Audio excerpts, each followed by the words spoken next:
Hi S3. Right, today I want to finish off our work on vectors by looking at the last little thing in the topic, which is what we call IJK vectors.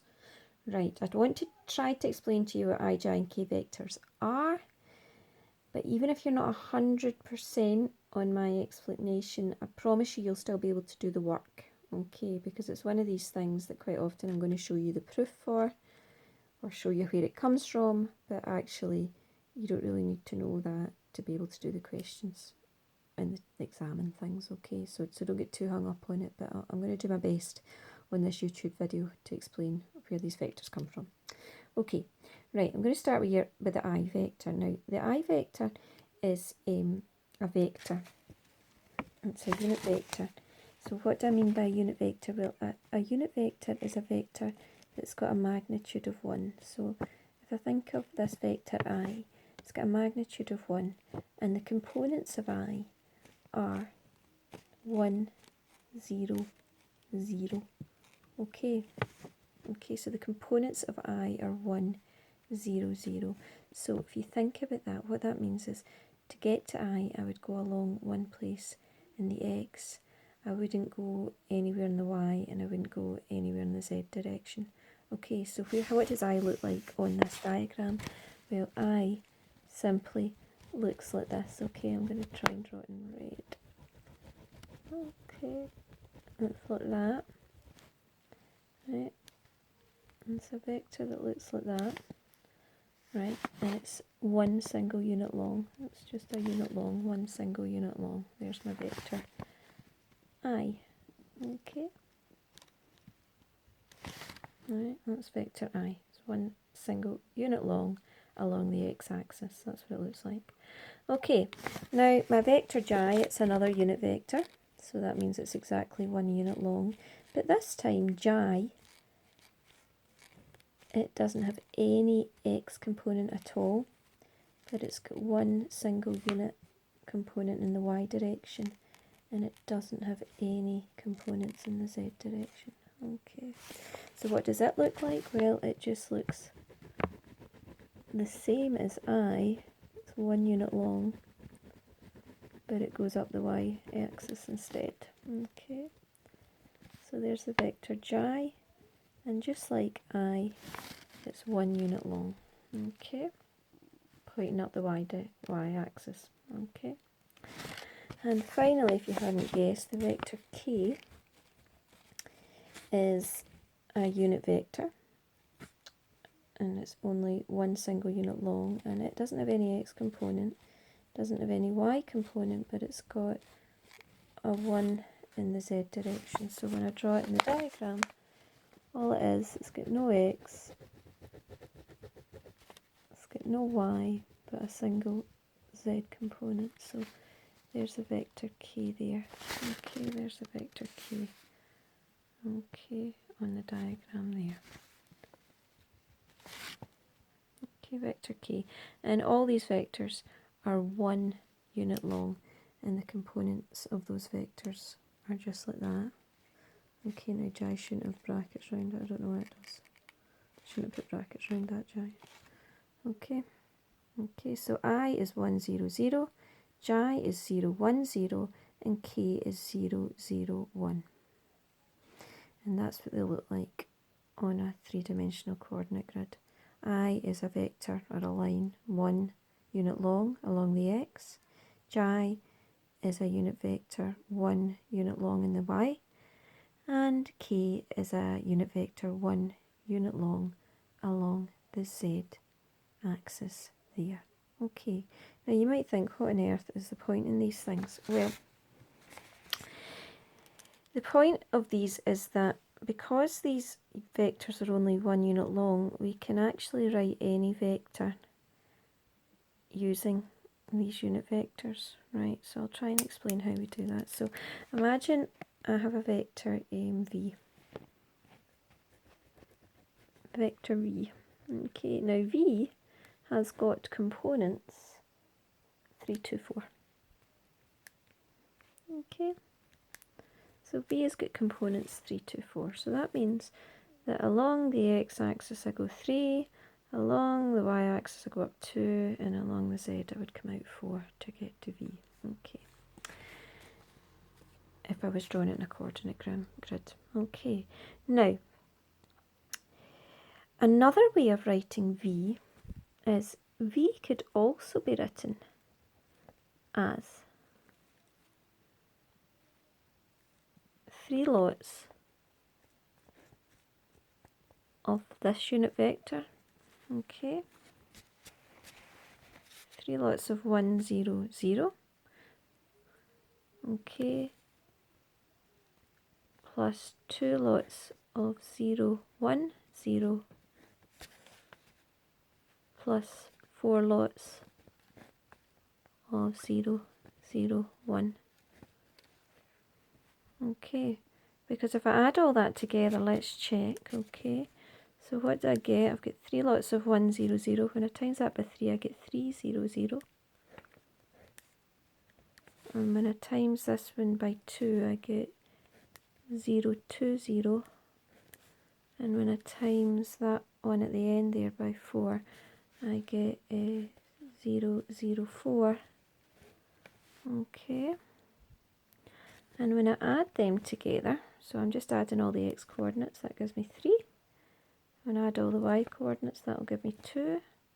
And when I add all the z coordinates, or all the z components, that will give me 4. So you'll see that these are the same thing.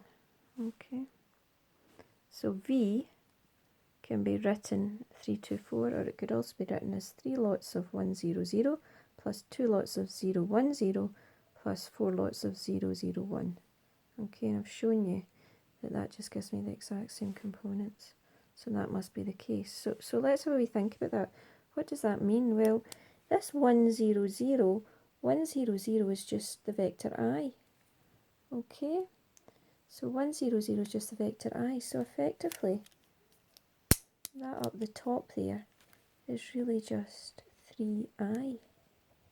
Okay, and 2 lots of 0, 1, 0, well, 0, 1, 0 is just the vector j. Okay, the vector j was 0, 1, 0, so I can say that that's 2 lots of the vector j. And the vector k is 0, 0, 1 here, so the last one there could just be written as 4k.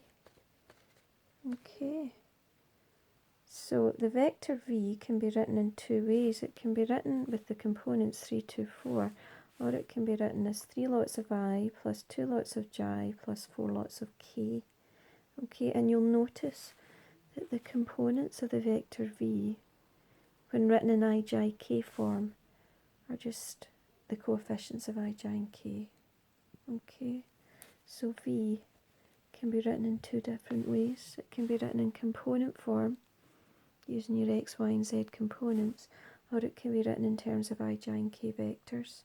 Okay, and you'll notice, the important thing to notice is that the components just match up to the coefficients of I, j, and k. Right, so if I wanted to write the vector w in 2 different ways, and I say that it's got components 4, negative 2, 3. Okay, 4, negative 2, 3. That's the vector w, 4, negative 2, 3. And if I wanted to write that as an I, j, and k vector, well, I know that the components of w just match up to the coefficients of I, j, and k. So that will be 4i minus 2j plus 3k. Okay, so that the components match up to the coefficients of I, j, and k. They're both just the same thing, just vectors written in a different format. Sometimes we write them in component format, sometimes we write them in terms of I, j, and k. Okay, now we need to be able to work with both lots. Okay, so we need to once again be able to add these vectors together, multiply them, okay, subtract them, and we need to be able to find the magnitude of them. So let's start off with doing an example of adding two. Okay, so if I have a wee example here, if I say my vector A has got components, so I'll just say is just the vector 2i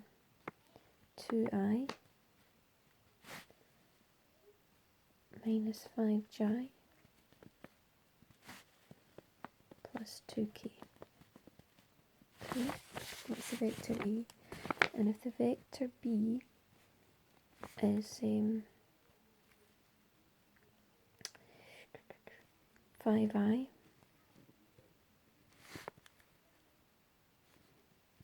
plus 4k.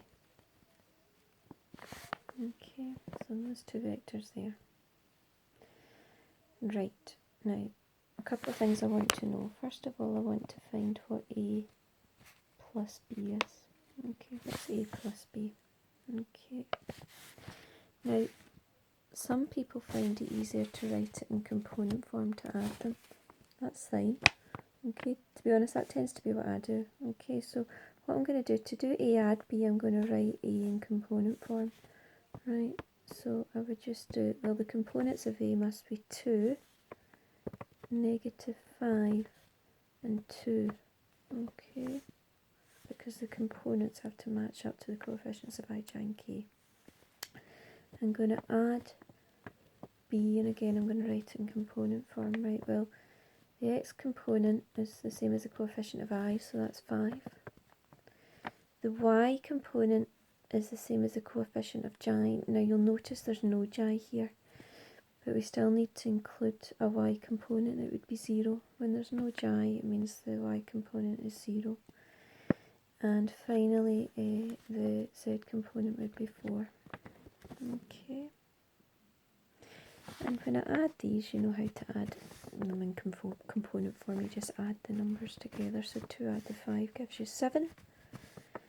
Minus 5 add the 0 gives you -5. And the 2 add the 4 gives you the 6. Okay.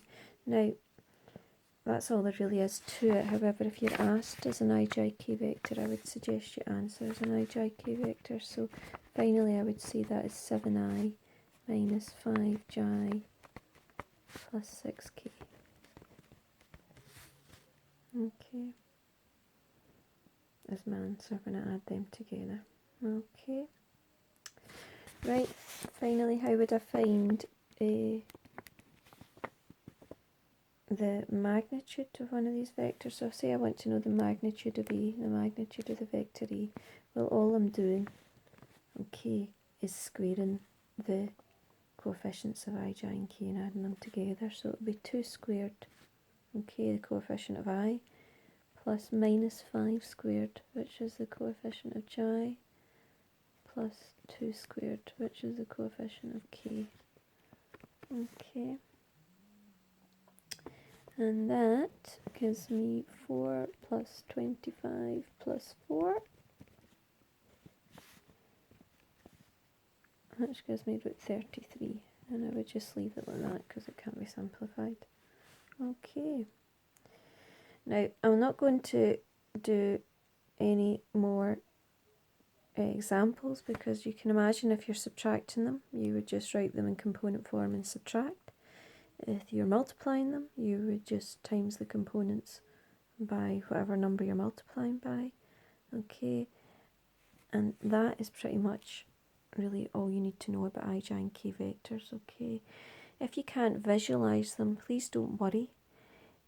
The main rule to remember is that the components of your vector are just the coefficients of your I, your j, and your k, and you should easily, if you remember that, be able to interchange between the two.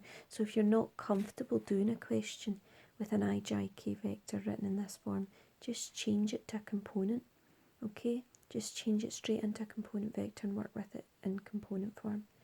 But remember, if you're asked in terms of I, j, and k, answer the final question in terms of I, j, and k. You can do all your manipulation in component form if you like, and to be honest, that usually is how I do it.